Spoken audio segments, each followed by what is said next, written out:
morning, everyone. Just real quick, I just want to touch base and capture what's been happening in the media and also politically here in City Hall. Last week, I introduced a resolution with the support of co-sponsors Supervisor Avalos, Supervisor Mar, Chu, and Campos, as well as Supervisor Olagi, urging the mayor and other city officials, including the chief of police, to not pursue implementing a version of New York City's stop, question, and frisk policy. Thank you to my colleagues that are here with us today to join us in that and standing together united on that. Thank you all of you for coming out today to stand in solidarity against a policy that is unnecessary, unwanted, and let's not forget, unconstitutional. Right. Yes. A special thank you to the organizers, to new emerging leadership. Organizers, we've got Theo Ellington, Obai Rambo, and I also want to give a special shout out to change.org. Thank you for helping us pull all of this together. And as many of you have heard over the past few weeks, the mayor has discussed his interest in exploring and implementing a version of stop and frisk here in San Francisco. And stop and frisk, we're here to say, has no place inside San Francisco at all. None. Stop and frisk has been in place for a decade in New York City and by most accounts has yielded very little success. However, what it has done is that it has created conflict between citizens and law enforcement officials.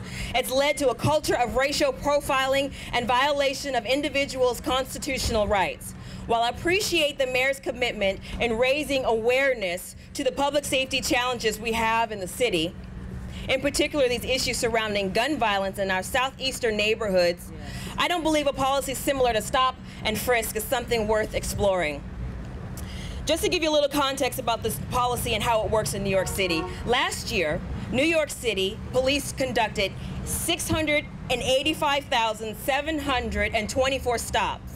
The vast majority of these stops, that's 88% to be exact, resulted in 0 arrests, 0 violation, and 0 tickets disseminated. What is more disturbing is that the majority of these stops were African-American males, Latino males, particularly young males between the ages of 14 and 24 years of age. San Francisco is starkly different from New York City. Here we have prided ourselves on the commitment to civil rights and community policing.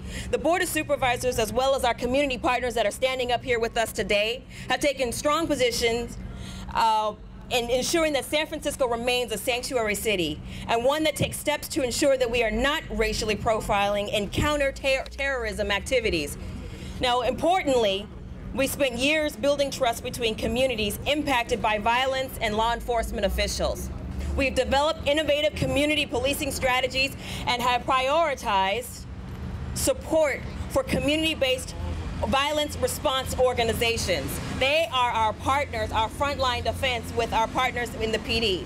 Implementing something similar to stop and frisk here will not only counter our values in the city, but also erode years of work to build trust between communities and law enforcement.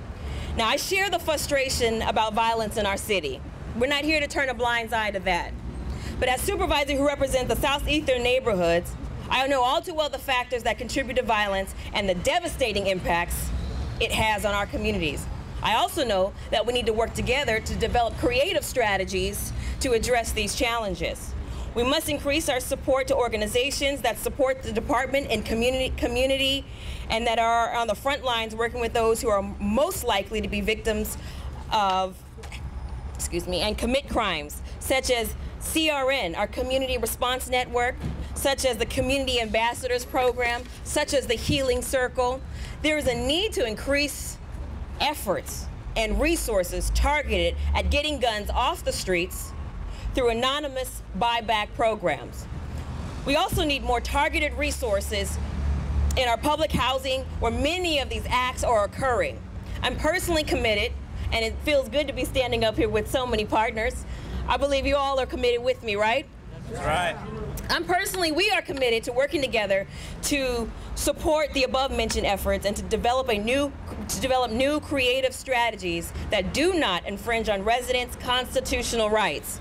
Thank you.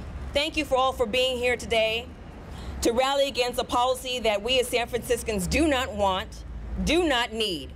It is with the commitment from you and others that are like-minded, that we continue to be stronger, that we continue to be a stronger and fairer San Francisco. Thank you.